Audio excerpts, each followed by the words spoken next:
pertama yaitu mengenai implementasi pilar-pilar pendidikan yang akan saya sampaikan sendiri. Baik, langsung saja.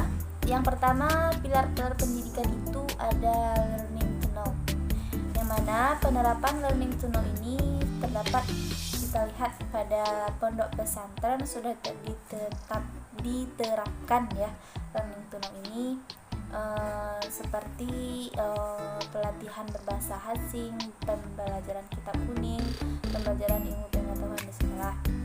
Dan kedua yaitu ada learning to do.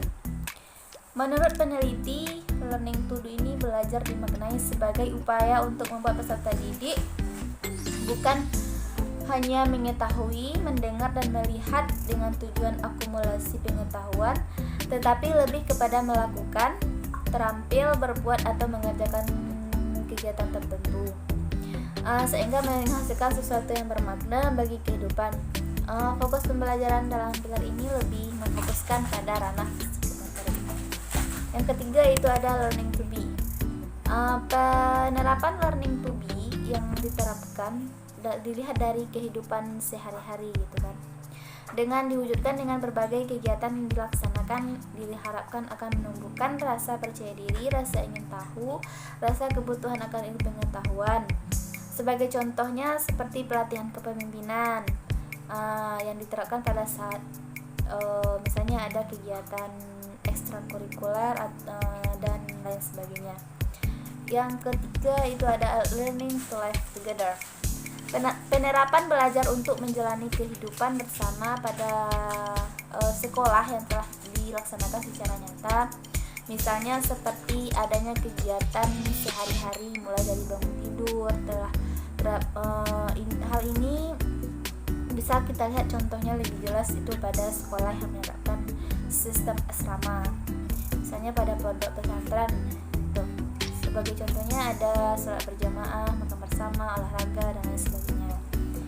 Yang selanjutnya ada mengenai hal-hal yang menghambat dan solusi dalam penerapan 4 pilar pendidikan. Adapun hambatannya, yang pertama itu sumber daya manusia yang kurang memadai, fasilitas yang kurang dirawat, adanya ketidakadilan, kemudian infrastruktur yang tidak memadai. Kemudian ada pun solusi yang bisa diberikan yaitu dengan meningkatkan sumber daya manusia, pengembangan infrastruktur dan perkembangan ilmu pengetahuan dan teknologi. Mungkin demikian yang dapat saya sampaikan. Untuk materi selanjutnya kita serahkan kepada teman berikutnya.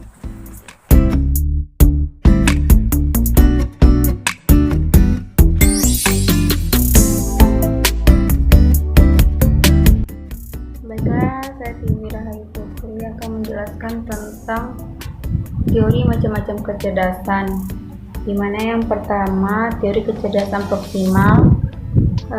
Menurut Leo Vygotsky berpendapat bahwa kecerdasan kognitif orang tersebut dapat diuji dengan memperhatikan kronologis usia mental orang tersebut dan memperhatikan dari kapasitas orang tersebut. Kemudian teori yang kedua, teori kecerdasan Tritunggal, di mana menurut Robert J. Sternberg berpendapat bahwa kecerdasan manusia itu dapat diukur dari 3 keseimbangan kecerdasan. Yang pertama itu kecerdasan kreatif, kecerdasan analisis, dan kecerdasan taktis. Kemudian teori yang ketiga, teori multivalence intelligence, di mana dikembangkan oleh Howard Gardner. Teori kecerdasan multivalence intelligence ini dikenal juga dengan kecerdasan majemuk, adalah kemampuan untuk memecahkan masalah atau melakukan sesuatu yang ada nilainya dalam kehidupan sehari-hari. Kemudian materi selanjutnya, indikator anak didik mempunyai masing-masing kecerdasan. Yang pertama itu kecerdasan linguistik atau verbal, di mana indikatornya itu yang pertama suka menyanyikan lagu-lagu sederhana, mengetahui beberapa sajak, serta menyenangi permainan dengan jari jemari. Yang kedua senang berbicara di depan teman-teman sebayanya. Yang ketiga suka bercerita dengan teman-teman sebaya atau anggota keluarga. Yang keempat, mengerjakan kata-kata dengan mudah dan tepat. Yang kelima, mempelajari kata-kata baru dengan cepat.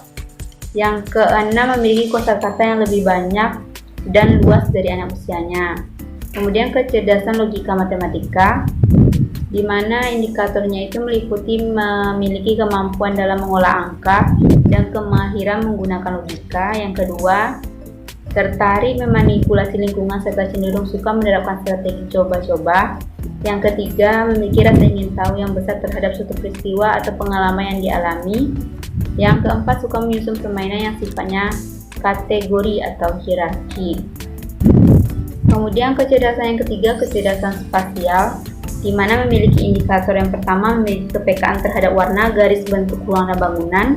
Yang kedua, memiliki kemampuan membayangkan sesuatu, melahirkan ide secara visual dan spasial. Yang ketiga, memiliki kemampuan mengenali identitas objek ketika objek itu ada pada sudut pandang yang berbeda. Yang keempat, mampu memperkirakan jarak dan keberadaan dirinya dengan sebuah objek.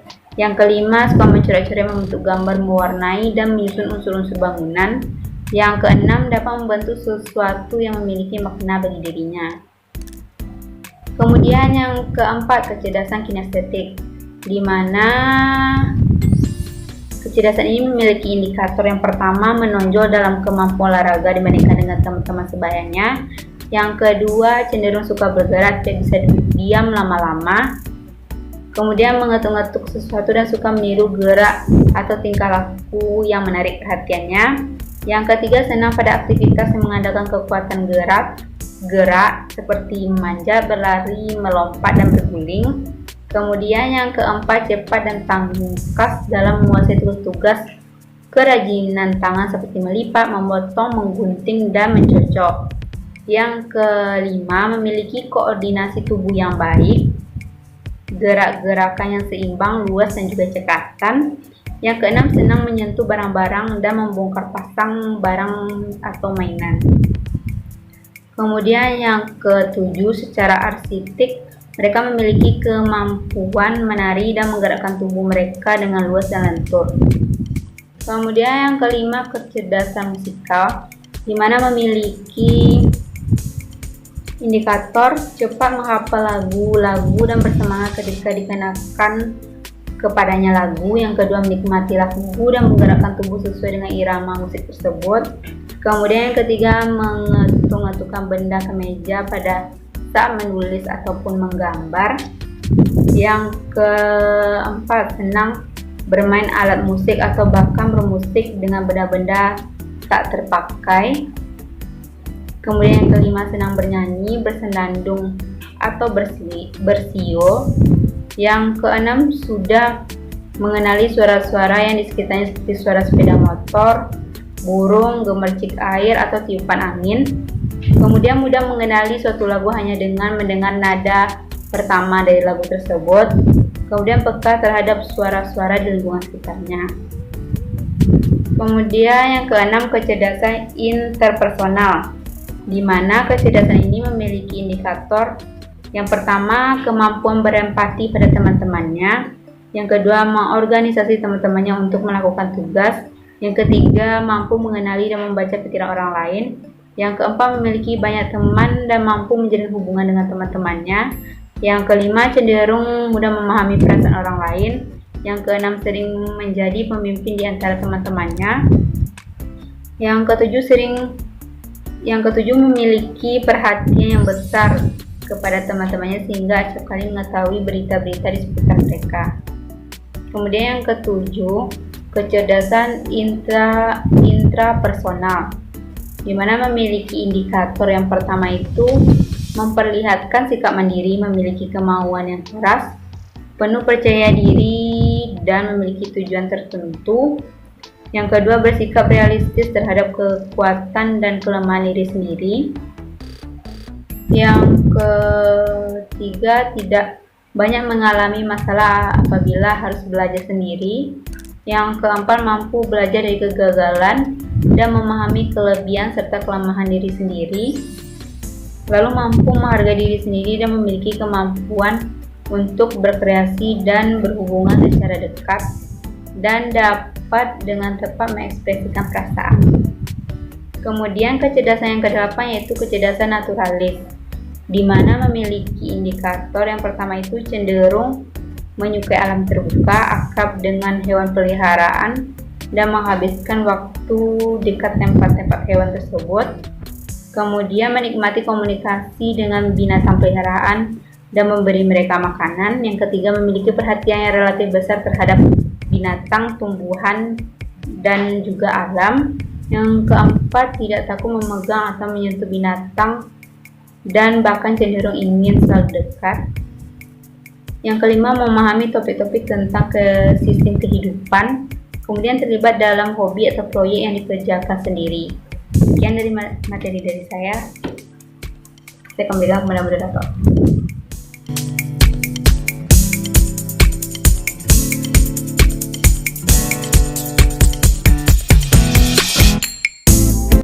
Assalamualaikum warahmatullahi wabarakatuh.